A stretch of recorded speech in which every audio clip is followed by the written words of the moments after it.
and I am the Executive Director of the Illinois Craft Brewers Guild, which is dedicated to promoting the development and expansion of the craft beer industry in Illinois. I am joined today by several members of the brewing industry in Illinois, including Mike and Bree Allison of Hand of Fate Brewing in Petersburg, Mike and John Zirkel of Anvil and Forge Brewing in Springfield, Bill Larson and Christian Sharp of Buzzbomb Brewing in Springfield, and Matt Potts of Distill Brewery in Normal. Adam Vitale, a third-generation family-owned beer distributor from Galesburg, Illinois, is here with us.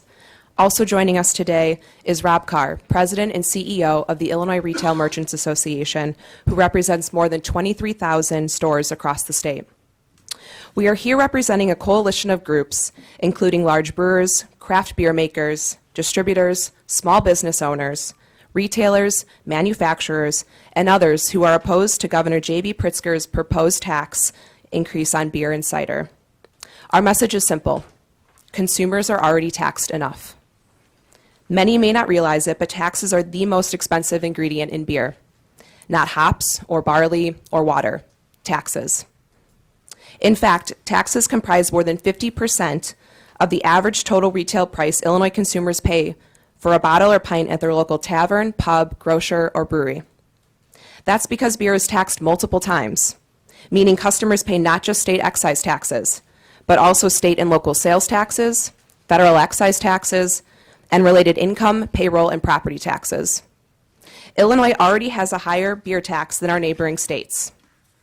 Asking consumers to pay even more will have a ripple effect across a wide array of industries, including major breweries, small breweries, retail outlets, distributors, trucking operations, can and bottle manufacturers, and farmers. This is troubling when you consider the beer industry's major role into the Illinois economy. The beer industry generates nearly $14 billion a year in economic output for Illinois, directly employing 45,500 people and paying nearly $1.6 billion in wages and benefits. The Illinois craft beer industry in particular has seen explosive growth in recent years, expanding from roughly 50 breweries in 2012 to more than 230 breweries in 2019. As you'll hear shortly, these small breweries across Illinois are invested in their communities, creating jobs while supporting local charities, musicians, and artists. They are rehabbing vacant buildings and transforming industrial corridors, whether in Chicago, Normal, or a small town like Petersburg. A tax increase will force breweries to make difficult decisions like how to cover the cost of health care for their employees, or whether to invest in new equipment to expand their businesses. This would unnecessarily stifle growth at a time when our policymakers should be encouraging expansion. For more, I'll turn the microphone over to Mike Allison with Hand of Fate Brewing in Petersburg. Thank you, Danielle. My name is Mike Allison, Mikeallison. I'm here with my wife, Bree, B-R-I-E. We are the owner and operators of Hand of Fate Brewing Company in Petersburg, Illinois. I was a funeral director for almost 2 decades and decided to invest my life savings in doing the one thing that I was really passionate about. I was a home brewer and decided to turn that into a business. We felt that it was important for us to do this in our small town of Petersburg.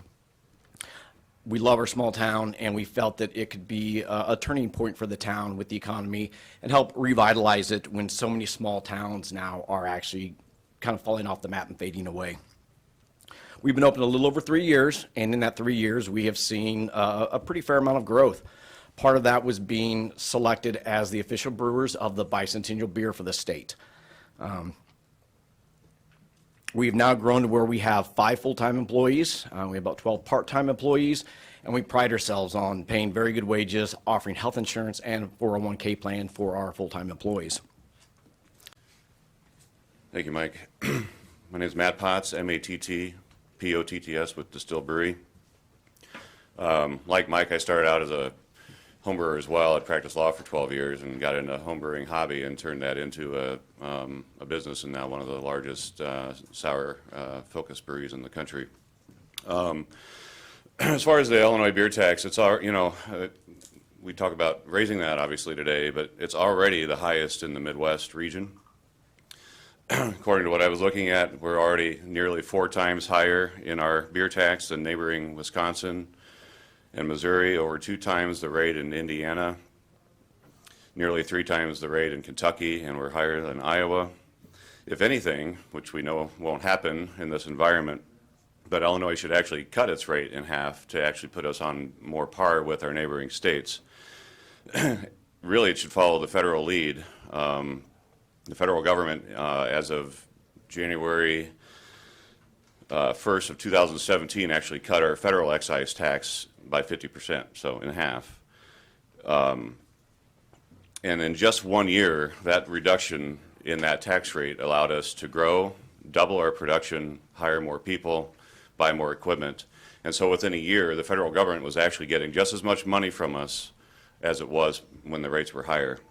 It shows you what can happen if we actually unleash businesses to grow, not tax them to death. So to me, it seems like a win-win. And again, I know that we're not going to be cutting tax, but this shows you, again, the importance of even that concept. You know, it's a win-win because we're able to grow, buy more equipment, hire more people, pay them great wages, give them 401ks like Mike, health insurance, et cetera. And by cutting that rate in half, the government still in the end gets more money from us than it was before. However, we're talking today just to stop this beer tax increase. And our state continues to lose population, its talented workforce. Believe me, we had more and more trouble finding talented people, especially in downstate Illinois. We continue to lose our businesses at a rate that's amongst the highest in the country. So now is not the time to double down on bad policies and increase taxes higher and higher on a shrinking tax base. That's a bad gamble that will cause even more loss of business, population, and an even greater loss in revenue to the state in this endless cycle that we seem to be on. The Illinois craft brewing industry in particular has been one of the few growth industries in the state for some time. And to thank us or stop us, frankly, the state is now proposing to increase our tax by 20% to put us even further out of competition with our neighboring states. We employ, as I said, over 250 people, and we could hire so many more if only allowed.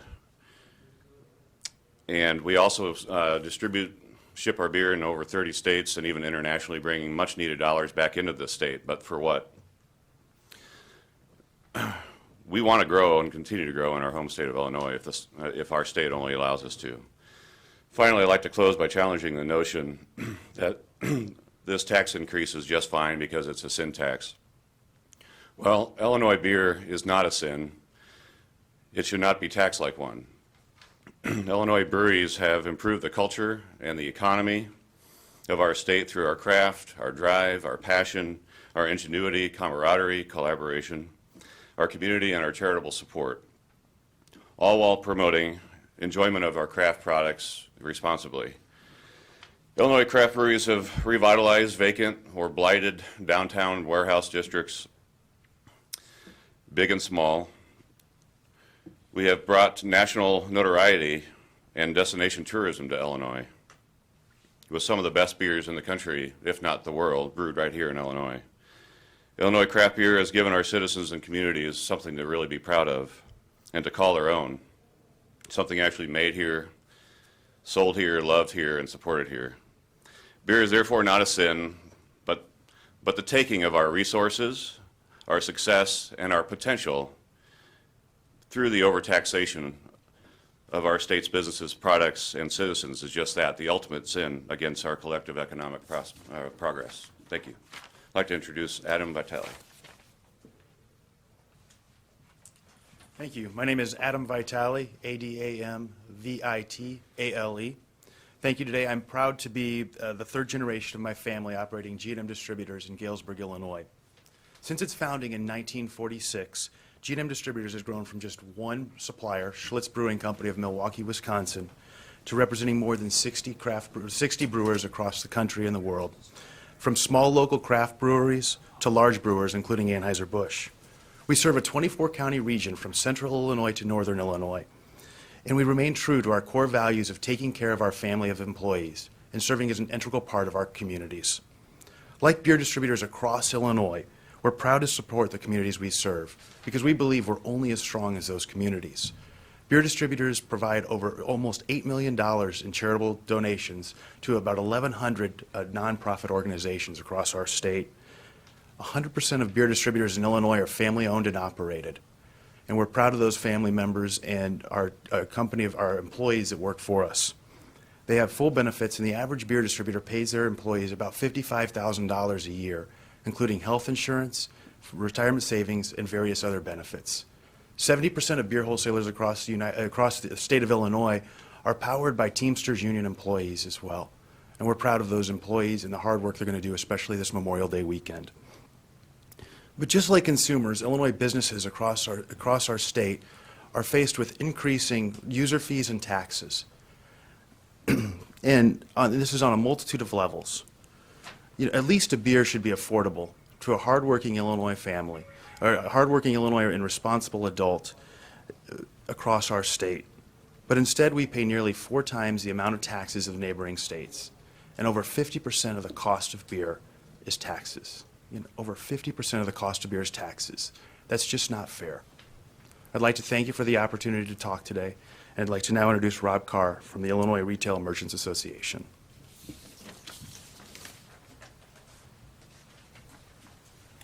Thank you, Adam. My name is Rob Carr, R-O-B-K-A-R-R, and I'm President and CEO of the Illinois Retail Merchants Association. You've heard directly from those involved in the brewing and distribution industries about how this tax proposal will impact them. I'd like to touch briefly on how it will impact the people I represent, who are retailers.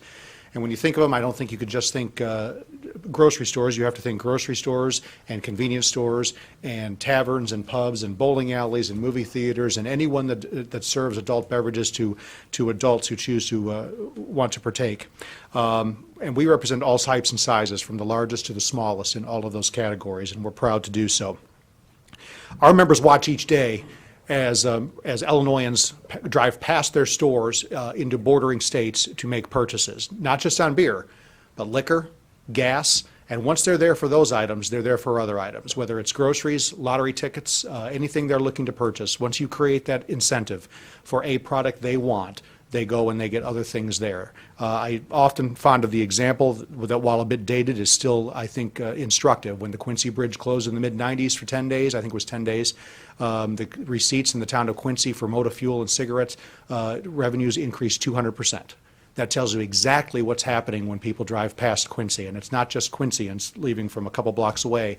If you look at the map, Quincy serves a greater area. If they drive to Quincy, it's only a couple more miles into West Quincy. And I think you have to think about what they do every day across from Rockford, across from the Quad Cities, the Metro East, Terre Haute, and certainly the borders with Cook County. It's estimated that Illinois loses out on just about a little over $8.5 million in revenue each year from uncollected taxes just on beer, not counting the other items that I've mentioned, that are brought into the state from cross-border sales. And we anticipate that figure will more than double if this tax were to go into effect. We're creating shopping carts full of reasons for people to shop elsewhere. This will not only make it more difficult for retailers to operate in Illinois, but that is especially true given the pressures they face on a multitude of fronts, whether it's the cost of labor. We've seen the $15 minimum wage passed already here, whether it's the cost of property taxes as they continue to increase, whether it's higher sales taxes or income taxes or any number of items that are being foisted upon them over which they have little choice or control. I will now turn the microphone back over to Danielle and be happy to answer any questions. Thank you.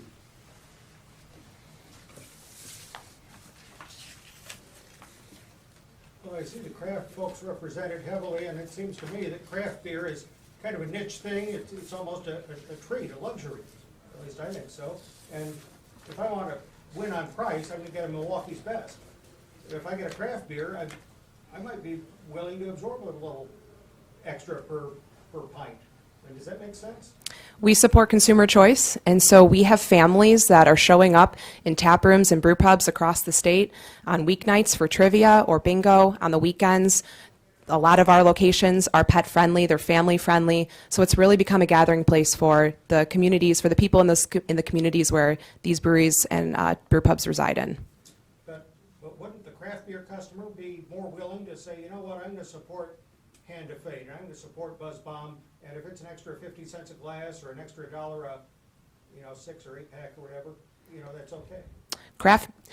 That's actually a great question. The cost of a craft beer is higher than it is for a domestic product. And so what our small businesses might end up doing is absorbing most of the cost of a tax increase because they don't want to pass it on to the consumer. Again, our message is that taxes are high enough.